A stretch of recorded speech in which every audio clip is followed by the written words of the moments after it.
In 2004, the CBN announced a significant recapitalization of the banking sector, raising the minimum capital requirement from 2 billion naira to 25 billion naira, effective December 31, 2005.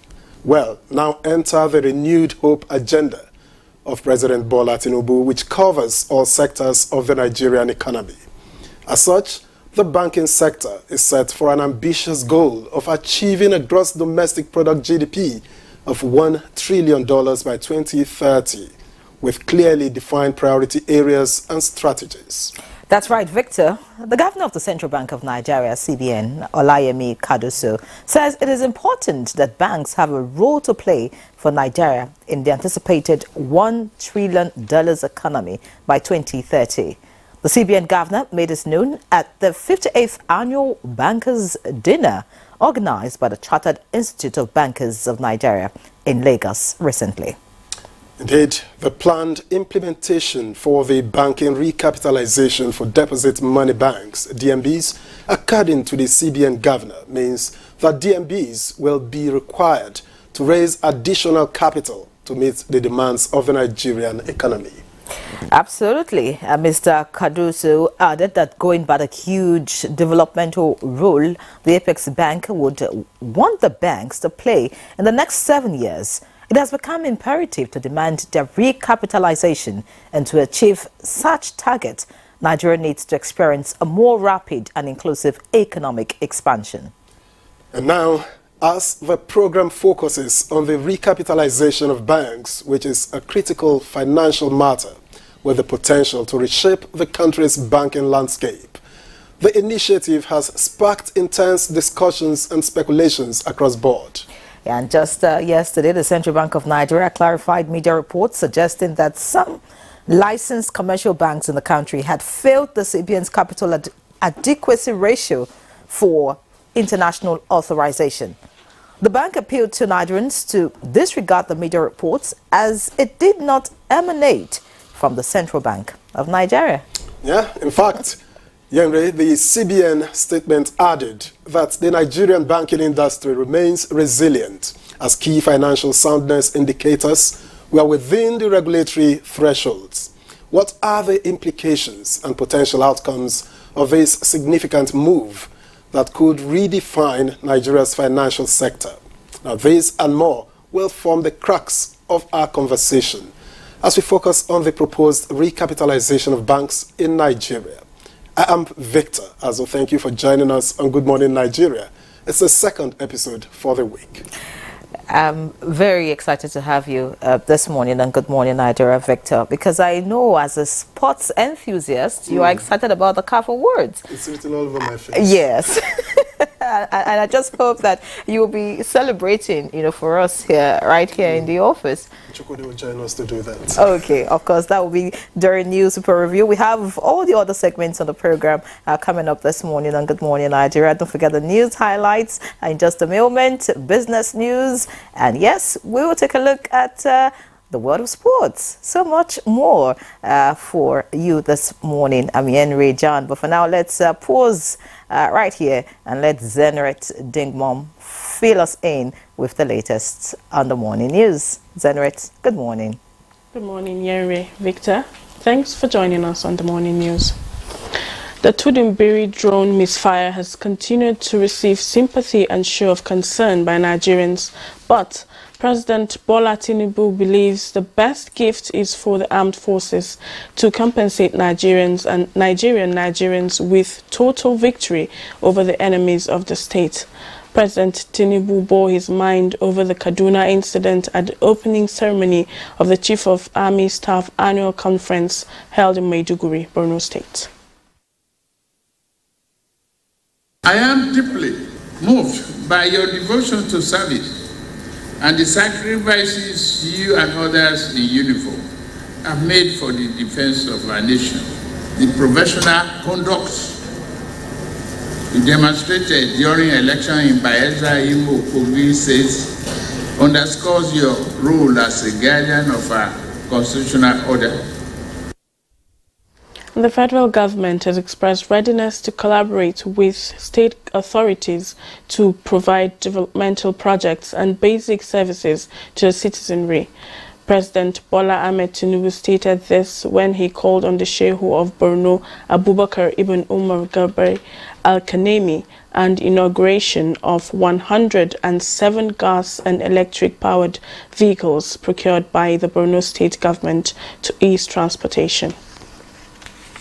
My purpose is to condole the entire country through the army on the loss of life in Kaduna. Is tragic. Members of the House of Representatives have pledged to implement projects worth 400 million naira in Tudumbiri village to rehabilitate the community. Chairman of the Northern Caucus Forum of House of Representatives, Al-Hassan Adodogwa, disclosed this development when he led lawmakers to sympathize with the Kaduna state government over the incident. So consider and agreed through the leadership of the House of Representatives, obviously through the Speaker, to also bring on ground some developmental projects. There are access roads that will be provided, and all this is put to the tune of 400 million naira from the Federal House of Representatives. Members of the National Council on Privatization have been charged to ensure their economic decisions and reforms are reflected in the lives of Nigerians. Vice President Kashim Shettima, while declaring open the induction program for the new council, urged them to be proactive in paving the way forward for economic growth that is in harmony with the aspirations of the citizens. By the end of this retreat, my hope is that we will become more resolute about the necessity of letting our discussions resound with echoes of innovative strategies, collaborative initiatives, and uncompromising commitments to the principles enshrined in Mr. President's visionary agenda. As the clamor for more women inclusion in governance gathers momentum, the society must adopt a multidimensional approach, including one that provides women with resources necessary to develop their skills for leadership positions. Nigeria's First Lady Oluremi Tinubu stated this in a message to a public policy forum on promoting effective participation of women in governance, organized by Sheikh Musa Yaradua Foundation in collaboration with the Embassy of Switzerland in Nigeria. Represented by her Senior Special Assistant on Legal Affairs, Barrister Mariam Busari Obadina, the First Lady says the subject of inclusion of women in politics remains an unfinished agenda globally and pressing issues that demands greater commitment in Nigeria and Africa.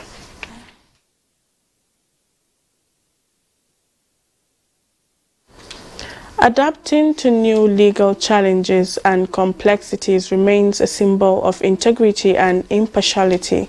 This is the focus of the Federal High Court as they mark the 2023-2024 legal year in Abuja. It is necessary to state unequivocally that this court has never at any time solicited or canvassed for increased jurisdiction. This responsibility is very, very fundamental, and we must take it very seriously. And in sports, Nigeria's striker Victor Osimhen has won the CAF 2023 Player of the Year award. He saw off competition from Senegal's Sadio Mane and Egypt's Mohamed Salah. It is the first time another Nigerian is winning the coveted award since Kanu Nwankwo in 1999.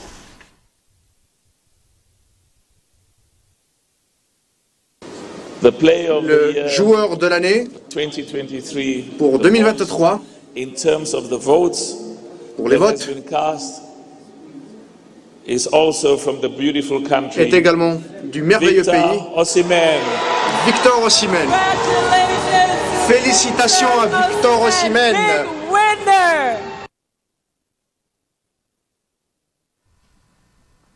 And that concludes the morning news. The program continues with Henry and Victor after this break. Renewed Hope Initiative, a pet project of the First Lady, Federal Republic of Nigeria, Oluremi Tinubu, is up and running. Meeting targets, fast touching lives. Renewed Hope Initiative comes with a clear interventionist mandate, catering to the poor, needy, and vulnerable. It's time for First Bank's Win Big promo. 170 million naira up for grabs. Open or reactivate your First Bank account. Deposit and maintain a minimum of 5,000 naira for just 30 days, and the soft life begins. Transact up to 5 times on our digital channels, and guess what? You could be a lucky 100,000 naira winner each month. But wait, there's more. Deposit and maintain 50,000 naira each month for 4 months, or deposit 200,000 naira for 4 months, and you could stand a chance to win a whooping 1 million naira in the grand finale. Don't miss your chance to win big with First Bank. This promo runs till February 23rd, 2024 and is open to new and existing account holders. Terms and conditions apply. Keep transacting, keep winning. You first. First Bank. There are certain moments in the day when I need my me time to just unwind and indulge. Now available in 30 grams and 450 grams. The counsel of our fathers. I will urge and advise our younger generation to use talent and brain to sort out problems, not arms. Nigerian youths, let's build our nation together.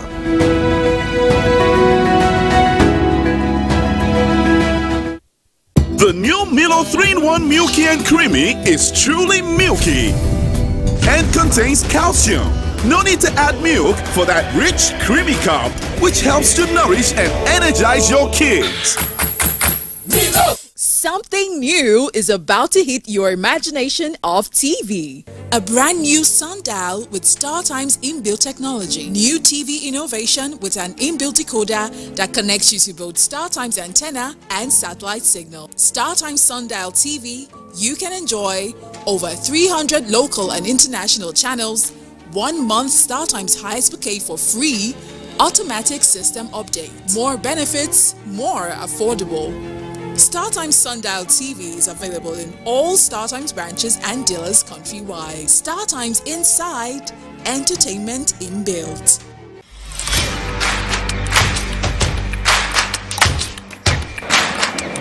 Henrich and David Roma right here, get it on! And Beckhorst, it's never going.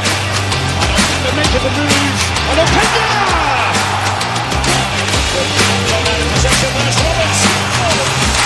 Just like that, it's 3-1. SportyBet sponsors coverage of the German Bundesliga.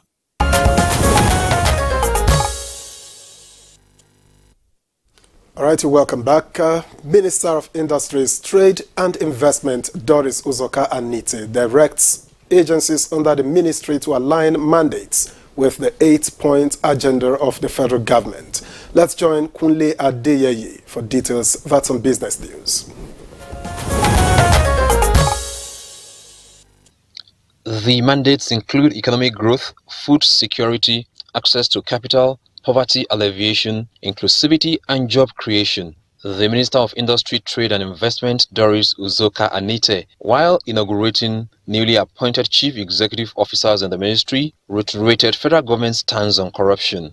She directed them to align their strategies with that of the ministry, with the commitment to monitor and assess the activities to ensure optimal performance across the agencies, as their appointments are critical to Renewed Hope agenda. As chief executives of these agencies, you are expected to discharge your responsibilities in accordance with the rules and regulations of the public service rules, financial regulations, and other extant regulations governing the public service. This administration has zero tolerance for any form of corruption. Government will frown at and punish corrupt practices perpetrated by any management team or any of your staff, including yourself.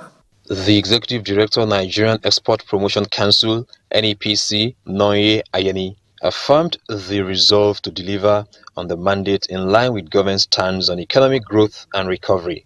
At NEPC, we believe that strategic engagement will help in promoting the ease of doing business and further complement the effort of the ministry and other relevant stakeholders in providing seamless trade facilitation.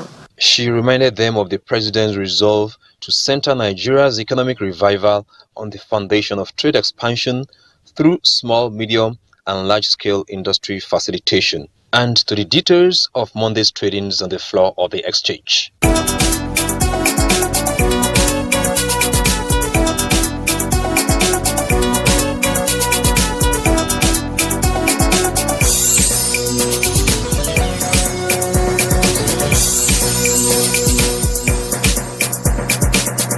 With business news, I'm Kunle Adeyeye. Thank you, Kunle, for the business package. Let's now have newspaper review.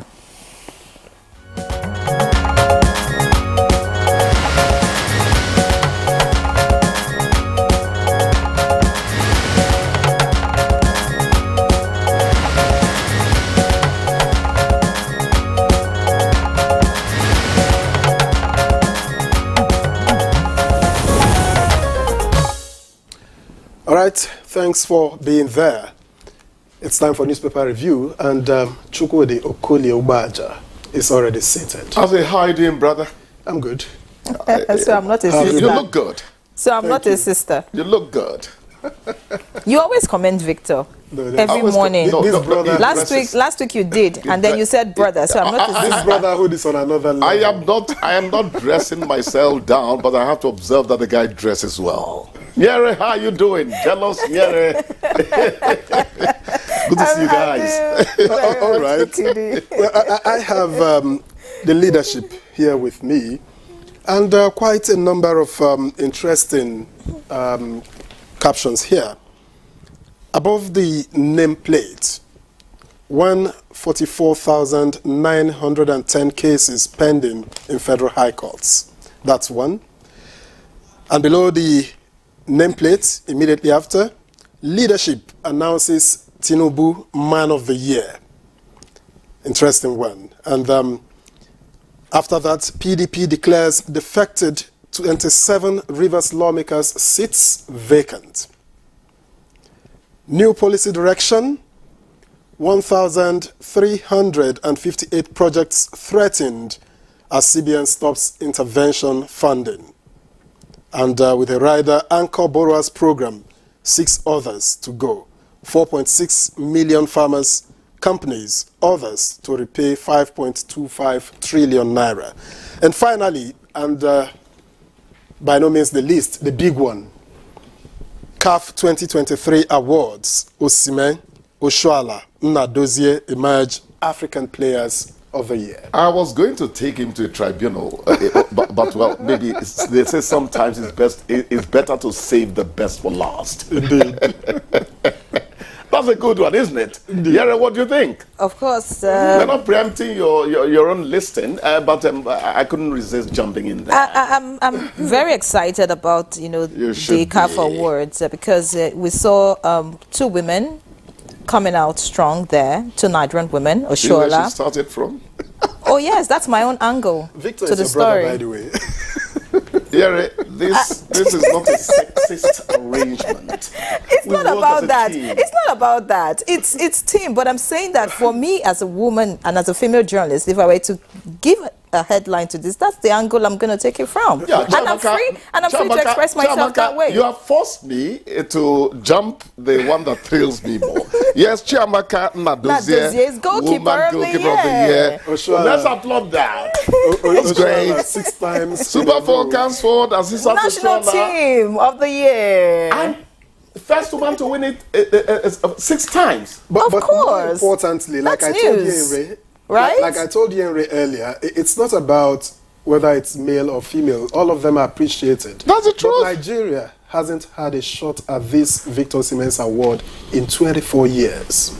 That's how big it is. You see, my brother, we are not segregating, but we are saving the best for last as well. Victor Osimhen is a phenomenon. He's a ground shaker, a pleasant earthquake. The guy has simply done well. No, but actually, he is taking Napoli to the top of Syria. He took Napoli to the top of Syria for the first time in 33 years. Imagine. And they won the league. He's 24 years old. So the number of years that Napoli had been out there in the cold, more than senior to before he was born. It's a great one. Before he honestly, it's a great time for Nigerian sports. It's a great time. And I just hope that the authorities. But we need to we need to also mention our own local record. The last time we took this thing was 1999.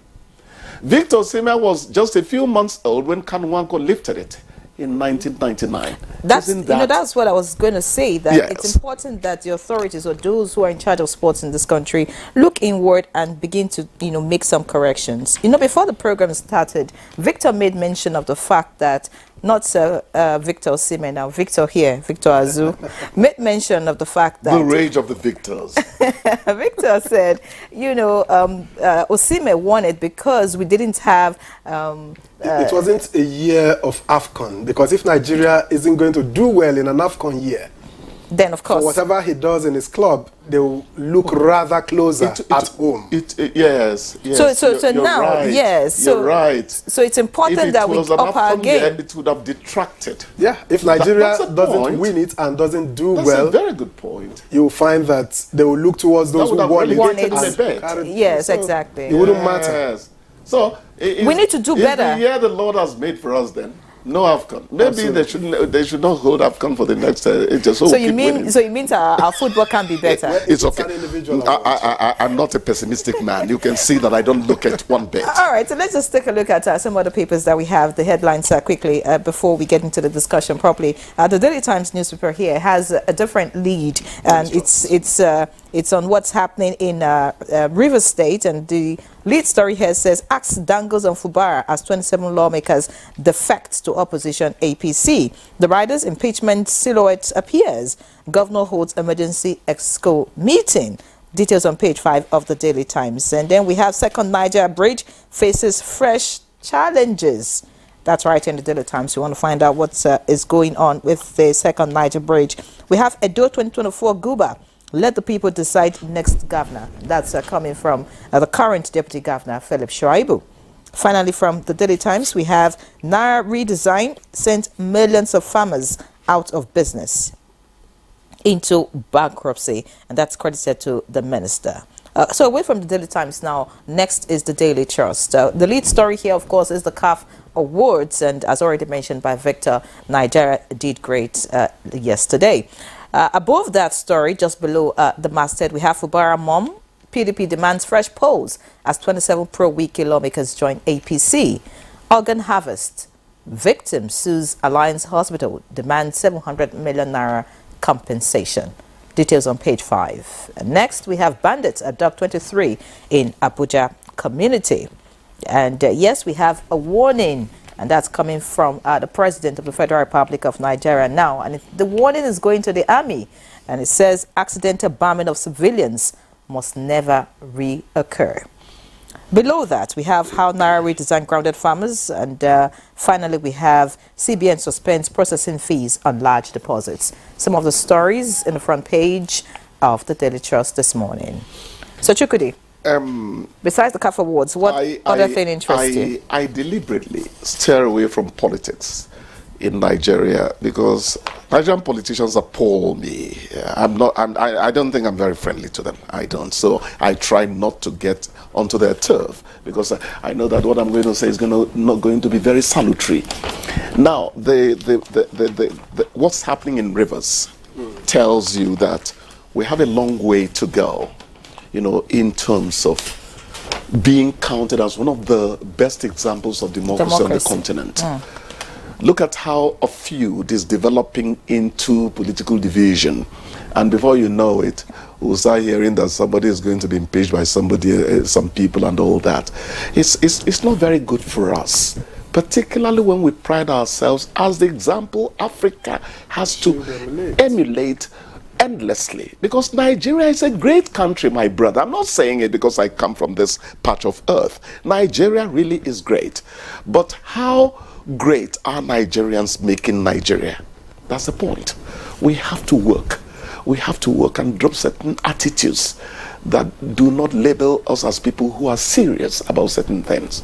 And the seamlessness with which these politicians switch from one party to the other is something to study. That tells you that maybe there's no politician, no ideology, political party at all, and no ideology, because opportunists. It means you could be a politician, could be a member of 3 different political parties in 1 week. Remember that the courts, even at the same time, some are in one political party during the day and at night, funding another, and at night they're in another political party. That's diabolical analysis, but I like it. You know, the courts actually sacked some of the people who were elected on technical grounds. Just 24 hours ago, they were in this party, then later they switched into the party they thought they would win. They didn't know that those men in those frightening wigs, you know, were looking and saying, let them come to court. You do not violate procedure. Obeying the electoral guideline is as important as you're winning the people's vote. We must learn to teach people to be tidy people. Absolutely. You understand? That's what I think. For me, it just goes to show that, you know, our politicians are not ready to serve the people. It's not about the people. It's about themselves. Otherwise, you know, crises or issues like this would not be springing up. If you're elected to go serve your people, to, you know, to really serve, and not to enrich yourself or for anything else, I mean, there'll be no point. I mean, it will get to this kind of point because, for example, I'm sure we know what's been happening in Edo State, and that's because, I mean, it's the same thing really. So if we focus on the people and not ourselves, if we stop being selfish generally as Nigerians, whatever position, whether you're in government, whether you're not in government, whether you're the head of an organization, you think about the people that you are there to serve and to lead, a lot of things will fall off. I agree with you totally. Completely. But let me quickly say, I just hope we get it right. The likes of Chukwudi Ubaja would say politicians have done this, they haven't done that and all that. But I'm sorry. The people get the kind of politicians they deserve. We are not totally out of blame, completely out of blame without blame concerning what is happening. Okay, what strong voice are you hearing from the people saying, no, that's not how we want Rivers to be? I'm not saying anybody should go get on the streets carrying cudgels for anybody or against anybody, but at least let the people register that they too are concerned about what's happening. Some elders have spoken in Rivers. Actually, there's a follow-up story that some people defected to PDP because of what the lawmakers did. I've not examined that story properly. But the important thing for me is that Africa's best, that's what I call Nigeria. You could say it's an empty chest beating. That's your own. Africa's best must show that really it should be in the forefront of leading everyone. Leading by example. That's what I think.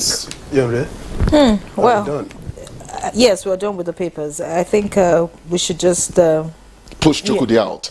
About time too. And talk more about the more interesting, the one that puts a smile on the faces of everybody, including you. Yes.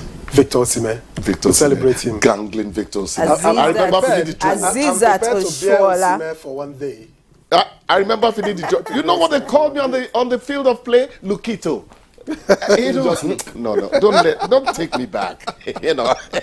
All right, so I think that would leave this conversation on the papers and on the CAF Awards at this point, because I want to celebrate Azizat Oshoala and also celebrate Victor Osimhen after that. And the national team. So yes, and the female national team. Yes. Chukwudi, many thanks for joining us again. Thank you, my dears. Thank you. Thank you, guys. All right, so we'll take a break. When we come back, we'll get into our conversation, which is on the proposed recapitalization of banks in Nigeria. Stay with us. New Milo 3-in-1 Milky and Creamy is truly milky. and contains calcium. No need to add milk for that rich, creamy cup, which helps to nourish and energize your kids. Centenary celebration of the evolution of political parties in Nigeria from 1923 to 2023, 100 years. In our democratic journey so far, a mission that midwifed the birth of nationhood and greatness. Exactly 100 years ago, in 1923, as a crown colony, the enactment of the Clifford Constitution brought significant progress by introducing the elective principle in Nigeria. This led to an upsurge in political awareness, participation, and activities leading to the formation of the initial political parties. We have been through surgical knives of political differences and preferences, yet our destination remains the same. Today, we're standing tall as Inter-Party Advisory Council, IPAC. We are political parties navigating through Nigeria's democratic journey. This is the year of our centenary. A year to celebrate commitment, tenacity, and patriotism in one Nigeria. IPAC, deepening and consolidating democracy. In line with its mandate to identify and cater for the needs of senior citizens in Nigeria, the National Senior Citizens Center (NSCC) is introducing the Continuing Engagement Bureau (CEB), an innovative initiative that recognizes the untapped potential of senior citizens and provides a one-stop interactive platform that connects senior citizens with opportunities to utilize their skills and expertise in meaningful ways.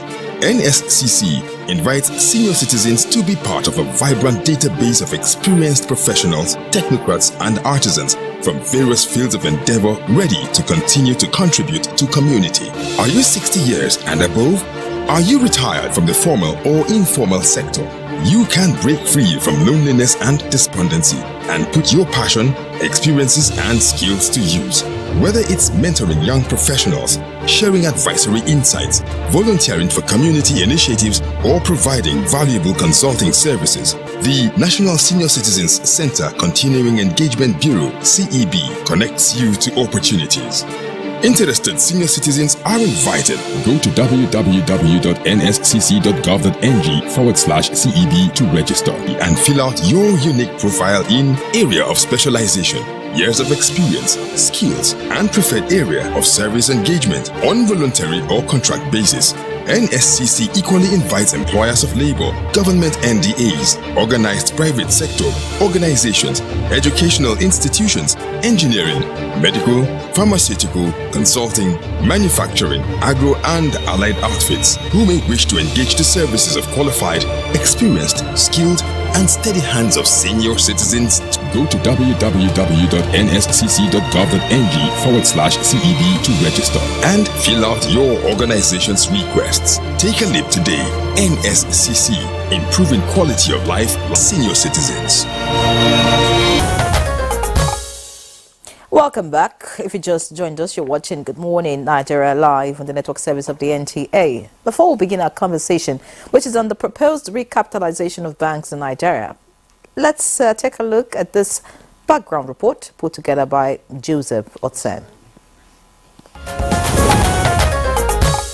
The present administration, under the leadership of President Bola Tinubu, has set up an ambitious target of reaching $1 trillion United States dollars gross domestic product (GDP) by 2030.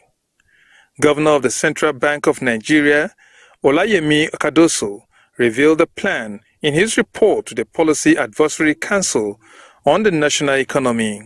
It is a target that will have to experience a rapid and inclusive economic expansion to succeed.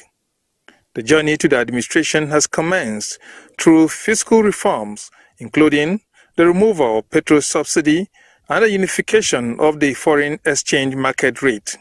There are reports that the CBN is considering raising banks' capitalization between 500 billion naira and 1 trillion naira respectively, but many doubt if many Nigerian banks have the capacity.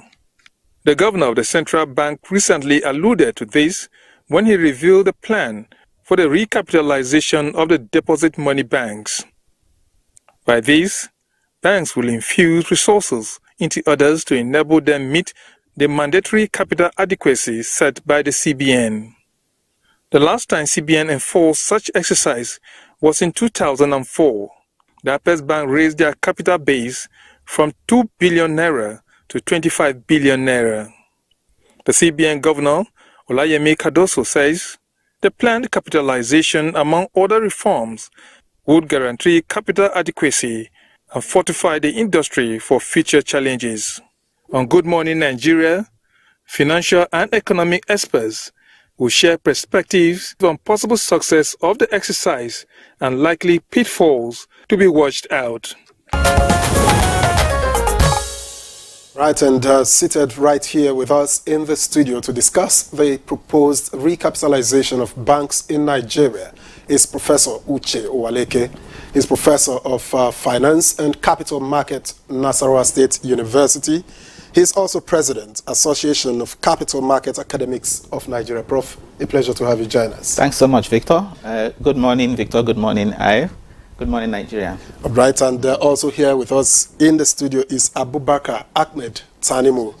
He's a former banker, a lawyer, and a human rights activist. Good morning. Thank you for having me.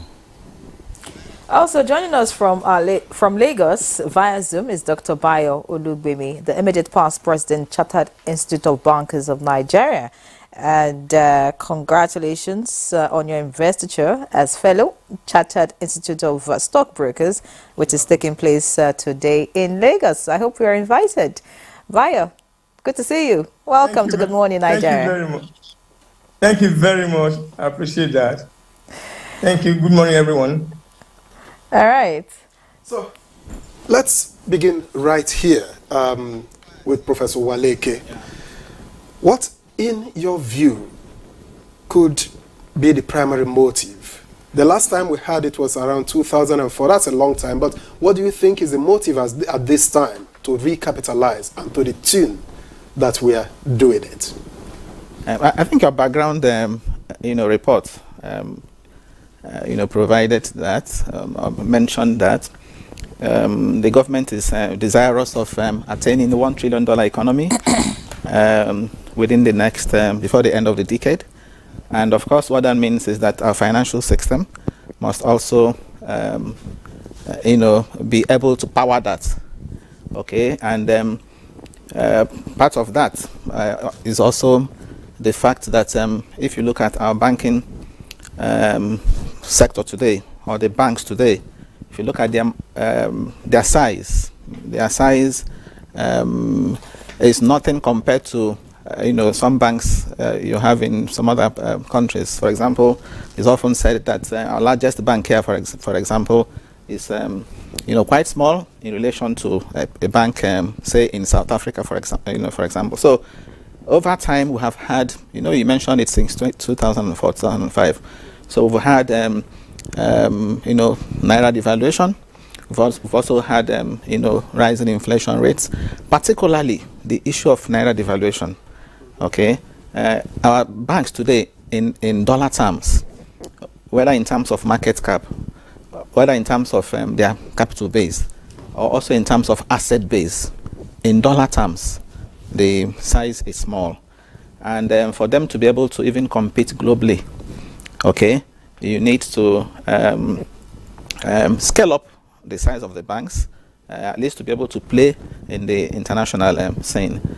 Now, over the years, since 2005, when we had the last one, at least I've had the opportunity of looking at a number of studies that have been done in the area of the effect of the consolidation that was done in 2004, 2005. What has been the effect on bank performance? Okay, there have been a number of studies on that, whether in terms of financial performance, especially profitability, whether in terms of effect of bank consolidation on liquidity. Okay, some have even gone to look at the effect of bank consolidation on corporate governance. Okay, on their asset quality, like non-performing loans. So a whole number of variables, relating to consolidation. Now, what many of them have come up with in terms of findings is that the consolidation that we did in 2005 actually impacted or had a significant effect on banks' profitability, had a significant effect on banks' liquidity, okay, such that today the banking system, only recently the central bank governor confirmed it, our banking system is resilient. Even when a report came out that a number of our banks, are having, in terms of a capital adequacy ratio, there was a report recently that some of the banks with international authorization, have capital adequacy ratio of below 15%. And the CBN, has, come out to say that our banks are strong. So if you look at in terms of the prudential ratios, whether it's non-performing loans, the threshold is 5%. In terms of the capital adequacy ratio for the 10%, at least for the national ones, in terms of even liquidity ratio of 30%, okay, many banks are already ahead of liquidity ratio. Many banks are below the threshold of the MPL. So overall, our banks are resilient. And part of what has led to that has been the consolidation that we had in 2005. Recall that before 2005, we had so many banks operating in Nigeria, about 89 of them, and many of them were said to be weak. Many of them were said to be, relying overly on public sector deposits. Many of them couldn't finance, large transactions. Okay, so the consolidation, which eventually reduced them to 25, made them stronger, such that today we are experiencing, bigger and stronger banks, relatively. But again, as I said earlier on, the devaluation of the naira, has also necessitated the need to also begin to ask for, new capital base. But before let me even land, that one good thing that this will do is that it will enable our banks now to be in a position to finance large transactions. Of course, you know that the major function of a bank is financial intermediation. You mobilize from surplus units to channels to deficit units. Now, a bank is not allowed to lend. There's what is called a single obligor limit. So you cannot lend more than 20% of your shareholders' fund. Okay? Now, shareholders' fund is share capital plus reserves. Now that the central bank is saying banks should scale up, increase shareholders' funds, increase capital base, it means that when you apply the 20% on a bigger base, it becomes bigger, so you can also lend, Right, so you're in a position now to finance large transactions. No, the advantages are well documented. Oh, yes. But there are also fallouts. Because in the last recapitalization, during the last recapitalization, yes, there were other issues like mergers, yes, acquisitions, loss of jobs along the line, among other things. Yes. How is this likely in 2023 or perhaps 24? How is it likely to impact the system generally? Of course, as I said earlier on, there has been a number of studies, in that area, which is why I will advise the central bank to assess the online libraries of some of these universities to see if they can fetch out these works, particularly, PhD works in that area, and get the findings. In those works, you'll also see some of these challenges, you have mentioned. Of course, I want to believe that central bank has also done some works in that area, but it's also important that they assess, works done in the same area from libraries, all over the world, to also, see these challenges you're mentioning. Challenges with respect to integrating processes, integration of people, integration of IT, that will also, of course, be there. Okay. You also mentioned the case of, possible, loss of jobs. Then what about the shareholders themselves? Shareholders of banks, for example, that will eventually, not make it. What about the depositors, of those banks? Eventually, if a bank is going under, what about the depositors? Of course, we know NDIC will come to give them 500,000, but it's important that all of these interests, are taken into consideration. Again, that is why I will advise central bank to begin now to engage in consultation. The central bank should begin now to engage in consulting the Securities and Exchange Commission, consulting the Nigerian Exchange, consulting all the relevant regulatory agencies. The financial sector coordinating regulatory committee is a starting point, including the EFCC, to ensure that money that will be used to accomplish that is not coming from illicit funds. So consultation should actually begin now, for it to be a success. All right, many thanks, Prof. Yes, our banks are resilient and the proposed capitalization will do us good and, of course, help our economy. Dr. Bayo, I'd like to get to you now.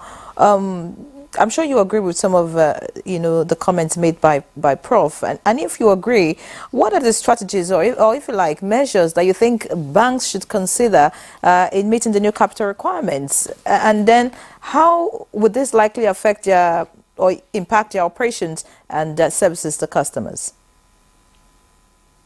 Thank you very much. If I heard you very well, you asked if I agree with Prof. Largely, I do. And I think the second question is the likely impact on the banks themselves. Is that correct? Yes, Dr. Bayo, the likely impact on banks and then measures that they should take in meeting the new capital requirements.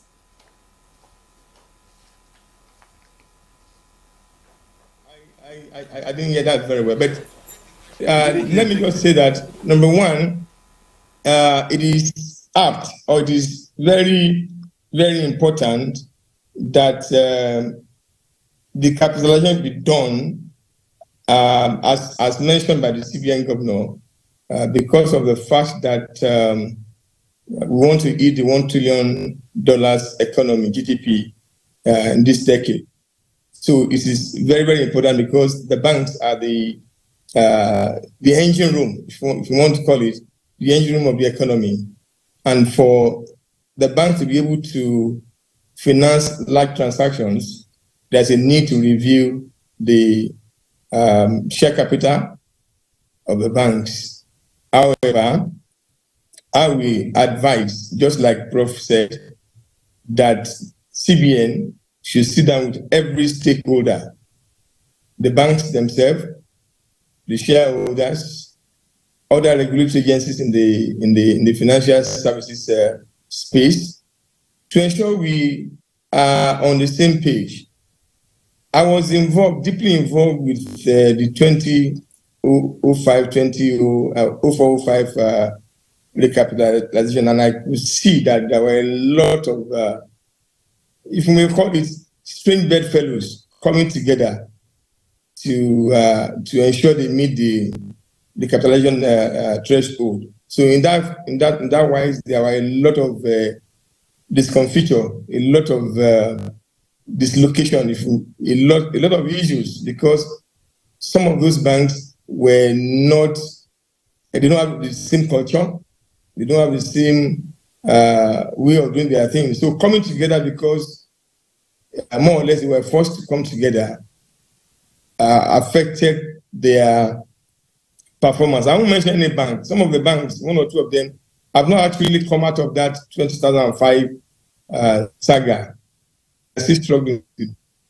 However, there's a need for the banking sector to be strengthened, just like the Prof. Walike said, to be able to finance, not only in Nigeria, but across Africa. We see that today, Nigerian banks are all over Africa, especially the West African sub-region. And of course, they are largely financed from Nigeria. So there's a need for recapitalization.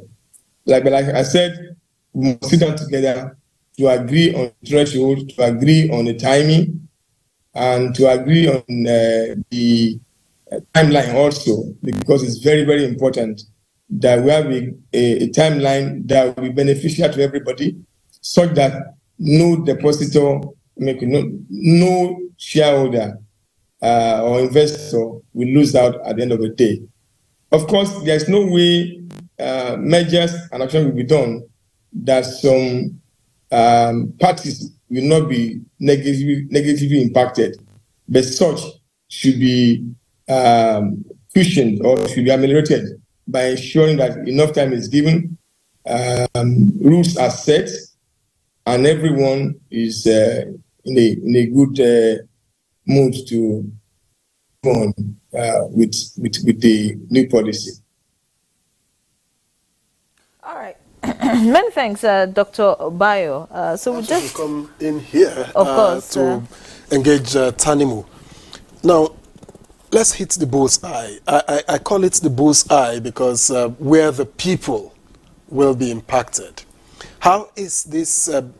What is this going to imply for small and medium enterprises, small businesses, small business owners, the people themselves who have their life savings, however small, in the banks? What is this likely to be for them, and how should the CBN address this in such a way that no ordinary Nigerian is ignored and suffers?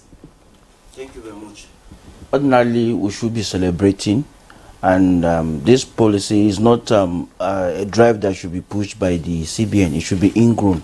Banks on their own should be able to fashion ways of increasing their capital base without necessarily being coerced by the regulatory agencies or body. If you look at it, even what happened in 2005-04, you discover that the actual stakeholders were not really carried along. They are just trying to comply with regulatory requirement.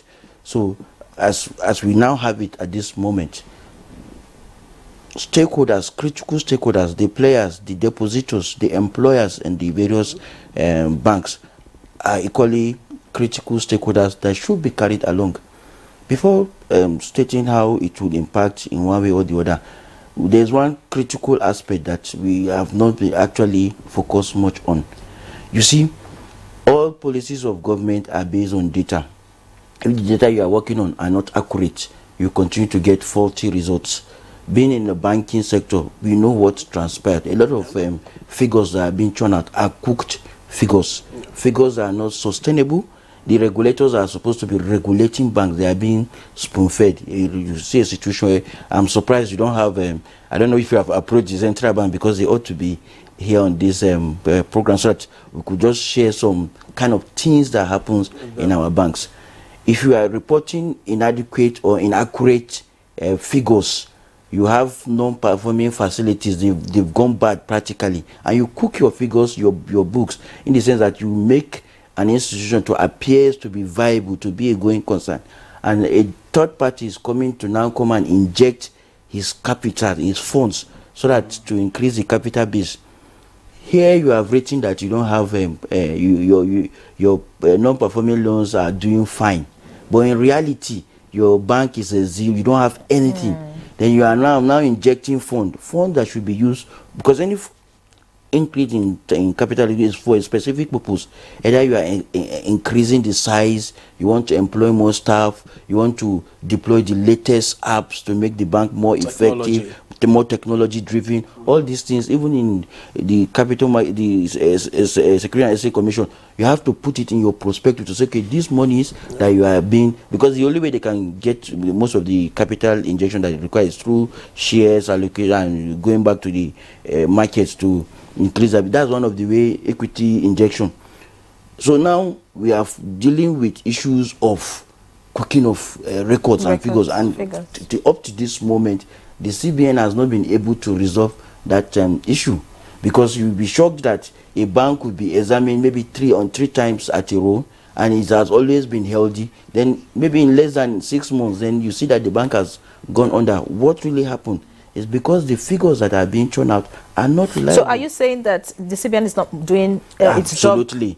The regulatory agencies are not regulating the banks the way they should. In fact, it appears at a point in time they've actually jumped into. We are happy that this will further shift the regulators to stick to their regulatory function, because what we have is that they've become players even in the banking business. We have CBN having Nasal Microfinance Bank, having Nasal as an institution. They've been giving out most of the loans that we have as at the moment are being dished out directly by the CBN in the form of various intervention. Those huge loans, which is not supposed to be. They are supposed to go through the regular commercial bank. If whatever consideration, maybe the interest rate, they don't want to be, they want it to be maybe a single digit interest rate. There are different ways of fashion to regulate, which could also help the banks to be stronger. Absolutely. Because by the time the monies are passing through them, some are retained and all of that, and then they can get better.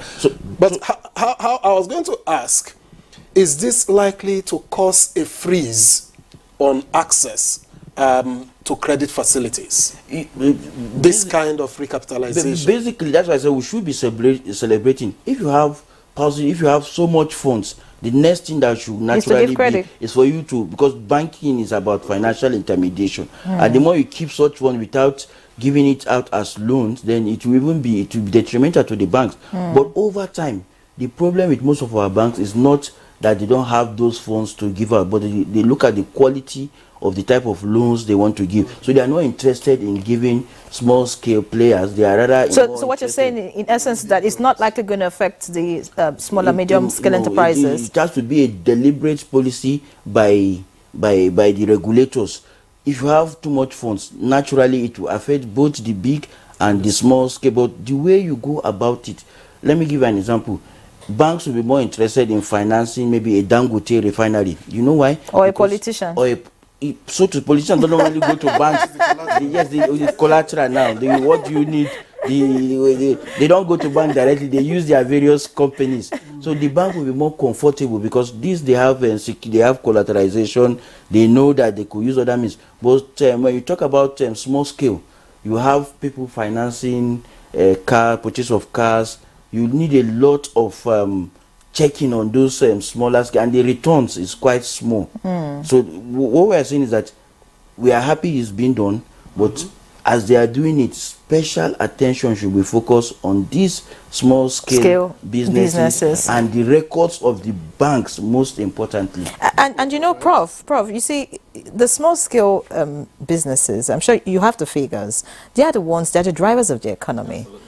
And then we just have to find a way to incorporate them into the scheme of things. And then from what we've seen in the past, and if this proposed recapitalization would not help the small scale industries, then of course the target of the government would also not be achieved. So, you know, in your own take, what direction do you think the banks should be looking? And then do you also think that this would affect, let's say, the influence on the foreign investment? Would it influence foreign investment in our banking system, and then, you know, the perception of our banking institutions, you know, in the global space? Okay, thank you. Yeah, maybe I should start from the last question in terms of whether it will help facilitate foreign direct investment. What we know from what happened in 2005, you know, again, I keep saying it's important for the central bank to try to look at studies, you know, around this issue of consolidation. Remember, consolidation can happen when it happened in 2005. The central bank was very clear on how the banks were expected to achieve the target of 25 billion naira from 2 billion naira. The central bank at the time said that the banks were not allowed to do simply asset revaluation. Don't come and tell me you have revalued your assets and therefore you have met the capital base. The channels were clear. The first was merger and acquisition, and the second one was you could also issue shares. You could you know, go to the capital market to raise funds. Now, what emerged after that was that the over 400 billion, if I recall, 400 billion naira at the time was raised from the capital market. A lot of them went to the capital market to raise funds, and at that time too, over about $500 million came in by way of foreign direct investments. So if that is any guide, if that can serve as a guide, one can also say that the proposed banking sector recapitalization will also help to attract foreign direct investment, because a number of foreign investors will show interest in the banks and also want to take some stakes in those banks. And you can't the importance of FDIs now in this country cannot be overemphasized. If you have this kind of FDIs coming in, it's going to help our forex situation, it's going to help our foreign reserves, and it's also going to help to stabilize the exchange rate. So that's also one fallout, one likely fallout of the proposed, banking sector, recapitalization. Another one that excites me in particular is that it's also going to help boost activities in our market, in our capital market, in our stock market, because a number of them will also want to go to do what we call offer for subscription. Okay, some that are not listed, okay, will want to also list to be able to do an initial public offering. Okay, so that way you find that the stock market, capital market in general will benefit. In 2005, okay, after that exercise was carried out, it was said that the size of the banking stocks relative to the market went up from 24% to about 38%. Okay, so in a nutshell, it's also going to help, turbocharge the capital market, and it's also going to help attract foreign direct investments. Now, to your second question, we often say banks pursue three main objectives. The first is profitability, in no particular order in any way. You have profitability, you have liquidity, and then you have security. These are the objectives of a bank. Okay. Now, the essence of the primary idea behind recapitalization or raise your capital, remember, is not is to provide security. Is to provide a capital. Bank's capital is more like a buffer, to mitigate, risk. That is why you have capital. Banks actually don't make loans from capital. Banks make loans from deposits. It is from deposits that banks make loan. The capital is like a buffer. But how does it help to also increase the ability of a bank to now make loan and to finance large transactions? I've just told you that BOFIA, under the BOFIA, Banks and Other Financial Institutions Act, the latest one I think is the 2020, under the BOFIA, there's a provision there that says a bank is not allowed to make loans that is in excess of 20% of its shareholders' fund. That's called a single obligor limit. So what that means is that the ability to make loan is now a function of your capital. All right. So the higher your shareholders' fund, the higher or the more you're in a position to make loan. So that is where we are saying that it's also likely to affect this issue of credit, especially to the real sector, positively. But again, the aspect I would like the central bank to look into is also this aspect you mentioned. Small scale businesses, the real sector. If you look at the structure of our economy today, it will appear that the fortunes of the banks, okay, are not rubbing off positively on the real sector. The financial sector is booming, or seems to be booming. Again, if we go by the report of the National Bureau of Statistics, the latest figure by the National Bureau of Statistics GDP report, quarter 3 of 2003, says that the financial sector was the sector that actually powered growth. GDP grew by 2.54%. The financial sector grew by 28%. Okay, which is part of the services sector. All right, but the industry sector grew by just 0.46%. The agri sector grew by 1.3%. So you can see that there appears to be a disconnect. Okay, financial sector is growing, ICT sector is also growing, but the real sectors of the economy that should actually drive growth, create jobs, and because that's where the jobs are not growing. So the purpose of, as I said, financial institutions or financial markets is to find a way of getting funds or surplus funds to channel to these sectors. So why is it that we are not seeing this credit really going from the banks to these resources? So it's a challenge that I want the central bank to look into, whether they can, ramp up their maybe sectoral allocation, to say, or find incentives, use more incentives to encourage banks to actually give loans to the real sector. So it's not as if banks are just there. You increase their capital base and all they do is to play in the forex market. All they do is to do other things that, other maybe, or even invest in real estate, or even invest in government securities. And that's how they make all their money. Okay, when the income of a bank traditionally is supposed to come from interest income. You know, when you make loans, you get you know, some interest. But these days, much of the income will come from forex. A lot of them reported the forex gains. You know, so, and that is, in my view, is detrimental to, you know, real economic growth. And I want this is an area I want the central bank to also look into. So while they are talking about recapitalizing the banks, more importantly, they should also be concerned about how to really connect the financial sector to the real sector of the economy. All right, thank you very much, Professor Uche Waleke. Let's head back to Lagos, where Dr. Bayo Olubeni is still waiting via Zoom. Doctor, I was going to ask, what are the lessons that we can learn from the previous exercise, talking about the 2004-2005 exercise, and then from other countries where such recapitalization has been done, that we can bring on board this time around, so as to, while we maximize the advantage, we minimize and possibly eliminate what the disadvantages can be, whether they are job losses, whether they are freeze in access to finance, in whatever way. What experiences, what can we learn from previous experience? Thank you very much, the anchor.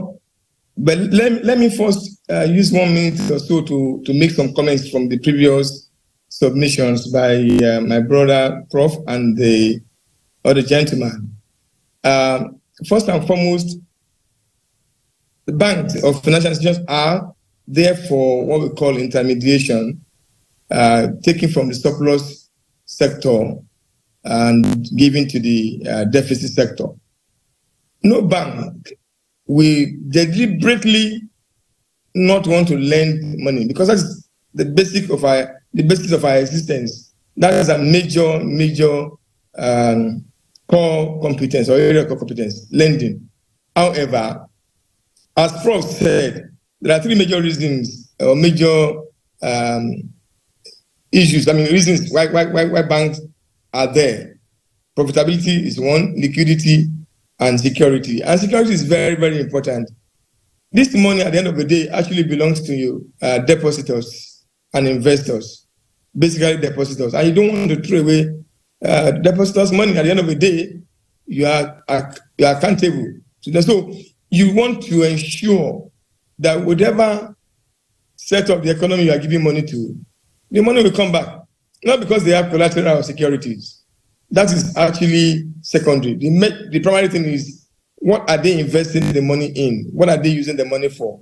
Will that business be able to generate enough income to pay back the loan? But at the end of the day, if loans are not paid back, everyone will suffer it. The government, the investors, the depositors, and everybody. So banks are always very, very careful to ensure that money lent out come back to their coffers. You will see today that a lot of banks have issues with impairment, and many have been struggling in the past few years to ensure that they recover from losses of the past. That said, I'm sure there are categories of banks for SMEs, or what they now call MSMEs. Some of them are actually supposed to not to go to commercial bank or money deposit bank and commercial bank, but to microfinance banks, which will also be strengthened along the line. So banks are supposed to safeguard their deposits and their investors' funds. So that said, the lessons learned from the previous ones are the fact that, one, I said earlier on, that all stakeholders should sit down. Because if you have 27 banks or 30 or 80, 35 banks, including merchant banks, and all of them are to recapitalize, and all of them want to come to the capital market at the same time, of course, I'm not sure the capital market in Nigeria is deep enough to absorb all of them at once. So, therefore, whatever we are doing should be in a space of time, not just 6 months, not by fiat, unless we want what happened in 2004-05 to happen again, because from 89 banks, we came back to less than 30, I think about 25 or 24 at the end of the day, before other consolidations and before new licenses are given. So we need to look at the timing. We also need to tier the banks, as you see now, region, not what happened in 2004, 2005, that they said, hey, everybody move to 25 billion. I think there should be tiering system, there should be regional banks, there should be non-interest bank, deposit money bank, and even the merchant bank. There should be different capital basis for each of them, not all of them lumped together like it was then. And I've said the capital base should not be the same. It should be discriminatory, like if I use that language. The timing should also be for a long time. Of course, like the Prof said, FDIs are important. However, this period, because of the fact that majority of investors in Nigeria, foreign investors, are not able to repatriate their dollars or their FX back. So it may be very difficult to attract them. But then I think the government should give assurance or reassurance that when you invest your dollars in Nigeria, at the appropriate time when there is return on investment, you'll be able to repatriate your money back to your country of origin, where the money came from in the first place. I think I've captured largely the last part of your question, sir. I don't know whether I captured that. Well, the only thing I would have wanted to add, Dr. Bayo Olugbemi, is now that you're talking about time, is this the right time? What timeline would you advise? It's difficult to say. However, I'm sure the CBN is putting together all their facts and figures. So if we do that, it should not be rushed into. If we are going to start it maybe next year, and even if we are going to start it next year, it should not be for 6 months. Maybe we give a timeline of maybe, or a time space of maybe 2 years or thereabout to finish the program, not announcing in June and saying by December you must be through. Because if that happened, there will be the chaos that you see, the 2005 saga, I was deeply involved as the registrar in the capital market. Some of them had their AGM or EGMs on Thursday, when the thing was to close on Friday, to hurriedly merge because they came out to do IPOs and failed. Many of them, many IPOs failed woefully. Some of them didn't get up to 10%.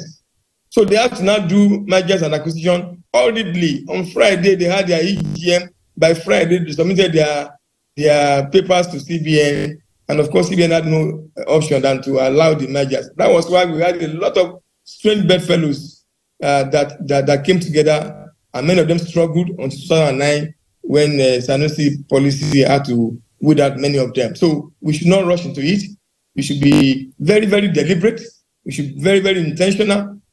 And we should ensure that we look at what happened in other jurisdictions to do our own. It should be systematic. It should be intentional. It should not be rushed into.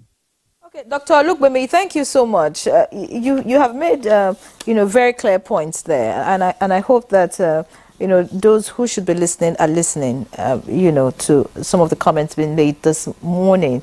Coming to you, Mr. Tanimu, earlier you pointed fingers at the regulatory bodies. You heard Dr. Olugbemi talk about the fact that, well, these banks should be listened to. They have some things to say, and then how they should go about this recapitalization, not the CBN just coming out to say, oh, this is how we want to go about this. At the end of the day, we're going to be having a lot of issues. Now, the regulatory bodies, like you already mentioned, may not be doing the needful, in the past. Now we're talking about recapitalization. In your own view, what do you think they should be doing now, just so that both the financial institutions and the consumers, don't get burnt in this whole process? Thank you very much. The core thing they need to do is to focus on corporate governance at the various banks at the helm of affairs. What happened is that for the ordinary banker, he's there to perform his role as a banker and feed the CBN with the data that they require. But the problem comes from the management level, whereby those facilities that are not doing well, you discover that some of them are insider related, they've given loans to their family and friends, and because of that, the ordinary banker cannot go after those persons if the loans are not performing well. So what the CBN needs to do at this moment is that the banking supervision department needs to do more. They need to use ex-bankers, they need to use consultants, they need to use other people, not relying, because I can assure you they lack the capacity in terms of adequacy of staff, in terms of having experienced hands that can properly examine banks. This whole increase in the capital need of banks is focused on data. You need to report your non-performing loan, you need to report accurate figures. It's based on those accurate figures that somebody that is coming to come and invest, it's like you have challenges and you have failed to disclose those challenges to me, and based on what you have presented to me, I have now injected my monies into your bank. Naturally, you will not be able to perform because the burden of those non-performing loans will still be on you.